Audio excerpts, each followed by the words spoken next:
Të nderuar teleshikues të TVC Grani Media, përshëndetje. Do qëndrojmë bashkë në këtë edicion informativ. Shohim titujt kryesor.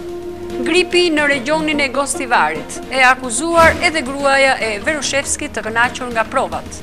Djali i vogël i Verushevskit akuzohet për pornografi fëmijësh. Vazhdojmë me titujt të tjerë në vazhdim, si dhe me lajme të tjera në vend. Na ndiqni.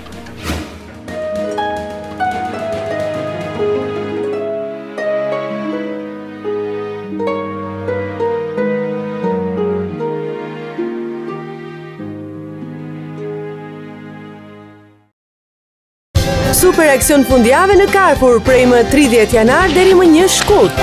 Eko patate Turiani 19 denar. Grosh 850 gram 109 denar. Mini pogaça Petissimo plus falas rolat me vishnje 135 denar. Detergjenti lëngshëm Nilla 3 litra 279 denar. Carrefour, kënaqësia të blesh më lirë.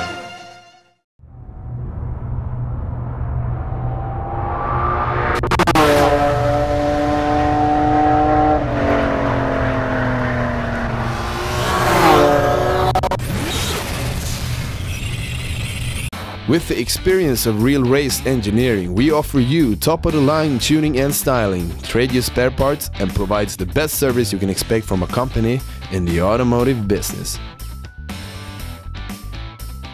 We are Schmidman.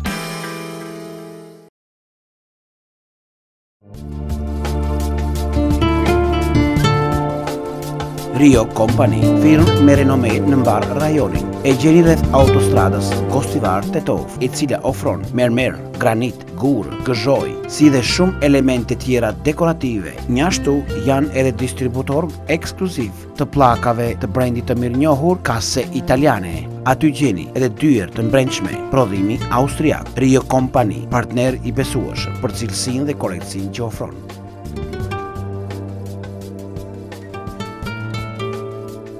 Antika, restoran tradicional familjar në Forin. Ju servojnë sallata të ndryshme, parangrënie, pizza, makarona, specialitete mishi, mish viçi, mish të fërguar, ramstek art Skënderbe, stek pule, si dhe specialitete peshku troft, peshk deti levrek. Antika në Forin.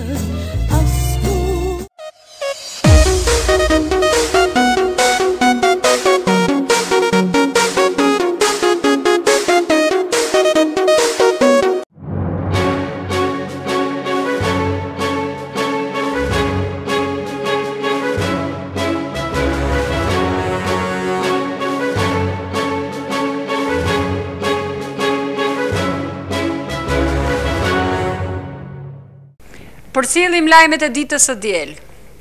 Aktualisht nuk paraqet ndonjë rrezik për epidemi eventuale dhe pse pritet që në ditët në vijim të regjistrohen raste të reja të prekura nga kjo sëmundje sezonale. Në endin epidemiologjik në Gostivar, njoftojmë se nga fillimi i muajit janar në regionin e Gostivarit janë regjistruar rreth 60 raste të prekura nga gripi. Nga endi epidemiologjik thonë se ditëve të fundit vëre tendenca e rritjes së numrit të pacientëve, por situata nuk paraqitet alarmante. Në periudhën para vitit të ri në krahinën e Gostivarit u evidentuan rreth 20 raste të prekura nga ky grip. Ministria e Punëve të Brendshme Gordana Jankullovska informoi se mes 4 të akuzuarve për puç ndaj pushtetit është dhe bashkëshortja e Zoran Verushevskit. Në një deklaratë për shtyp, Jankullovska tha se bashkëshortja Sonja Verushevska ka shërbyer për dhënien e informacioneve që më pas janë shfrytëzuar nga të akuzuarit e tjerë. Ajo është e punësuar në bankën Stopanska Banka dhe ka përdorur kompjuterin zyrtar për të bërë transmetimin e informacioneve. Ministria tha se Ministria e Punëve të Brendshme është kënaqur nga provat që janë mbledhur në mbështetje të kallëzimit penal. Ne u lëm organeve të tjera të vendosin në bazë të provave dhe dokumenteve që u kemi vënë në dispozicion, deklaroi Jankullovska. Policia është vënë në kërkim të djalit më të vogël të ish shefit të shërbimeve sekrete Zoran Verushevskit, i cili dyshohet për pornografi fëmijësh. Djali i vogël, Goran Verushevski, ndodhet me studime në Selanik dhe për momentin është i pakapshëm për policinë. Ministria e Punëve të Brendshme e Maqedonisë ka kërkuar zbuluar nga Interpoli arrestimin e të riut. Mësohet se ai ka pranuar në laptopin e tij përmes shërbimit Skype rreth 14 fotografi dhe 2 video pornografike me skena krejt të turpshme ku marrin pjesë vajza të mitura. Policia ka arrestuar tashmë Verushevskin dhe bashkëshorten e tij, të cilëve u është caktuar masa e paraburgimit.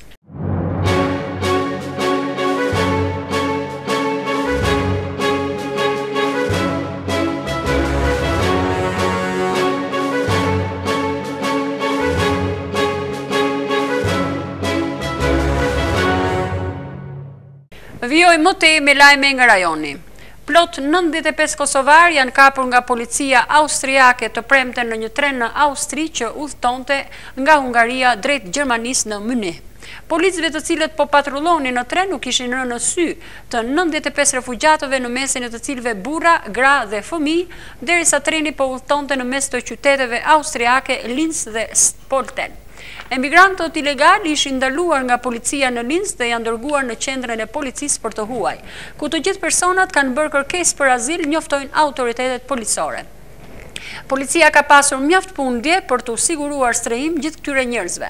Ajo i ka vendosur ata pjesërisht në një sallë sporti dhe një pjesë tjetër në qendrën e pranimit të azilit në Sit, Georgen dhe Artegau. Rastet kur kosovarët kapen gjatë udhëtimit të tyre ilegal me tren nëpër Austri nuk janë të rralla. Jo më larg se të njëjtën, policët kishin kapur 10 kosovar në një tren që udhëtonte nga Vjena drejt Passaut. Bashkëshortja e ministrit të punëve të brendshme të Kosovës, Skënder Hyseni, mësohet se është ndier keq pas një dreke në patok të Shqipërisë. Menjëherë ajo u dërgua në spitalin e Laçit për të marrë ndihmën e parë. Mjekët thanë se kemi të bëjmë me një helmim, por pas mjekimit të bashkëshortja e ministrit të brendshëm të Hysenit, la ambientet e spitalit për të vazhduar aktivitetin e planifikuar. Kujtojmë se ministri Hyseni të premten ndodhe në Shqipëri pas një takimi që zhvillimi me ministrin e brendshëm, Sajmir Tahiri, u diskutua për bashkëpunimin mes dy policive, gjatë vizitës në Shqipëri, ministri Hyseni shoqërohej dhe nga bashkëshortja e tij.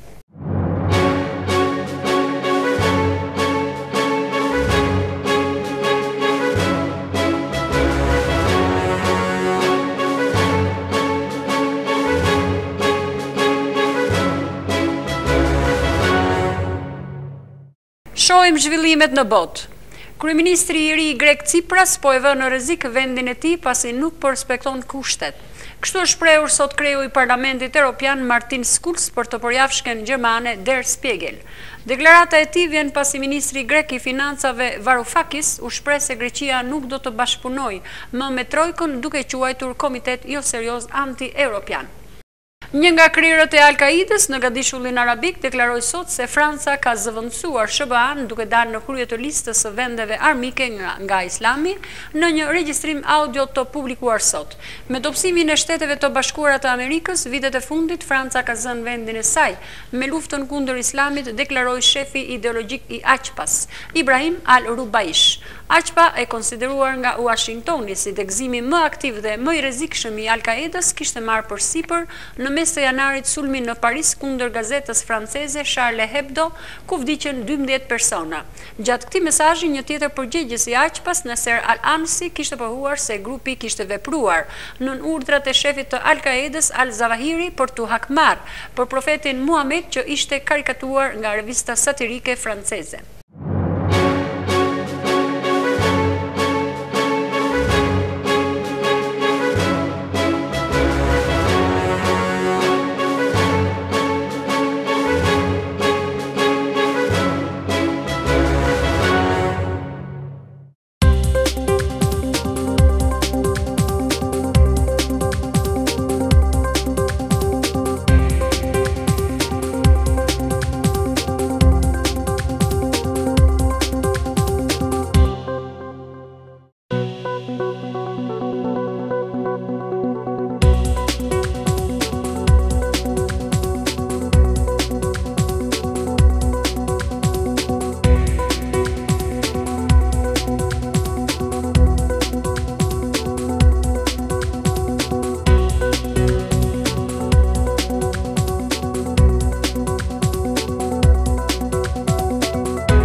gjitha çka përgatitëm për këtë edicion lajmesh. Faleminderit për vëmendjen. Mirupafshim në edicionet e tjera të radhës.